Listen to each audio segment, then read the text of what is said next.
చెప్పనిగా. ఎందుకు చెప్పవమ్మా? తినమంటే తిననన్నారు. మరి రోడ్డు మీద అయితే మంచిగా ఉంటే మేము ఇవేం తింటామా అంటుండ్రు.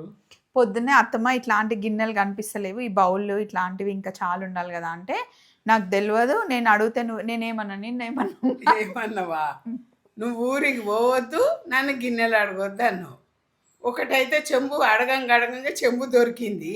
చెంబు వాడి దగ్గర ఉంటే నేనేం చేయాలమ్మా? గిన్నెలు మాత్రం మాయమైనాయి. ఏడున్నాయో తెలియదు. ఇక ఏడికో ఉంటే మన దగ్గర మన దగ్గర ఉంటాయి అంటే గిన్నెలు ఓడగొట్టినా నువ్వు నన్ను అంటున్నావు.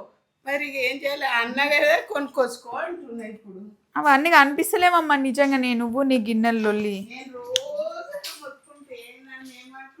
పెళ్లి నుండి పోయి వచ్చిన తర్వాత డల్లుగుంది ఎందుకంటే 2-3 గిన్నెలు కనిపిస్తలేవు, ఒక చెంబు కనిపిస్తలేదు, 2 ప్లేట్లు కనిపిస్తలేవు అని డల్లుగుంది. నిజమే, మరి నువ్వు ఎందుకు డల్లుగున్నావు? ఆ ప్లేట్లు పోయినాయని నన్ను అనలేక, ఒంట్లు బాగలేక నేను డల్లుగుంటే నువ్వు అట్లా మాట్లాడతావా? ఇప్పుడు నిన్ను ఒక షాప్కి తీసుకుపోయి 4 గిన్నెలు, 4 బొచ్చలు, 4 గ్లాసులు తెచ్చి కొనిపించాను అనుకోండి, ఫుల్ హ్యాపీ అవుతుంది. చలో అండి, బాయ్ బాయ్.